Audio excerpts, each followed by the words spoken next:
we found that there are 4 or 5 common hesitations that people have about merging their finances. And the first one I can think of is that you lose control of the spending. The money isn't just mine anymore. So that's the first one that really I think is kind of the most popular that we hear. Another one is accountability. Now, I can't spend what I want because you're watching and you're maybe questioning things that are good or bad. And I can think just from my perspective even too, I'm the one spending and I know I shouldn't be, but now someone else is going to see that and tell me. Yeah. Another unique one is maybe one of us makes more or less. Maybe in this case, I make less than my wife, kind of from a whole ego thing. I shouldn't spend any money because I don't make enough money. Sure, I think that's a really big one, yeah. And then the last one is maybe you've had a system in place. You've been single for years, now you're married, you're used to your bank, you're used to your systems, you're all of that. Now you're trying to merge 2 different financial accounting. Yeah, and we're both comfortable with what I've been doing ever since I was single. This is my way, this is my bank. I know I can go in and ask a question or go on the app. So I think these are very valid hesitations. So maybe now we should talk through how do we work through some of these, or what's a great system or some steps that we can follow. So the first step to this is really looking at all of the accounts that you have in place now and which ones do we need to use, which one's better than the other. So whose account do we choose for what? So really taking an inventory of the accounts that you have. So is it checking, is it savings, is it a joint account, is it a trust account? What do we have, what's already set up, what should we keep, what should we cut? Which one should we use? Yeah, and that's really the next step of where we say, okay, which account is going to be great for our day-to-day spending? So that's where we want to say, okay, which one is maybe the easiest to function out of?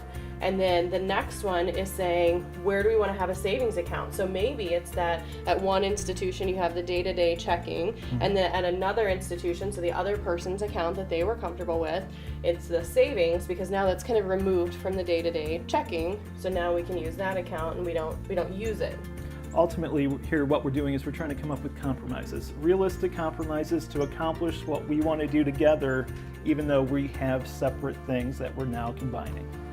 Another really important consideration here is not only what accounts, but our goals. What are we trying to work towards? And then that will help us determine what accounts we use for that.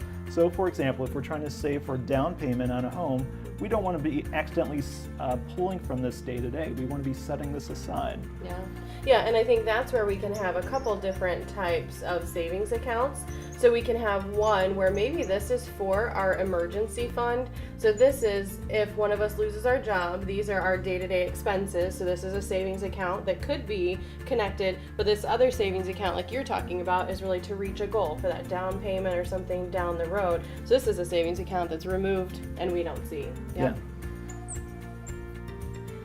So the next step of this, once we have our accounts in place, is really to figure out what we're spending, somehow categorize our expenses, so then we can start to say, okay, is what we're spending okay together? Yeah, so whether you do that on a notebook pad, an Excel, use QuickBooks, or every dollar software, essentially what's coming in, what's going out, and what's going out, look at the different categories. Where can we cut? What can we focus on? What can we reduce? Especially if you're trying to save for something important, like an emergency fund or a down payment. All those are important.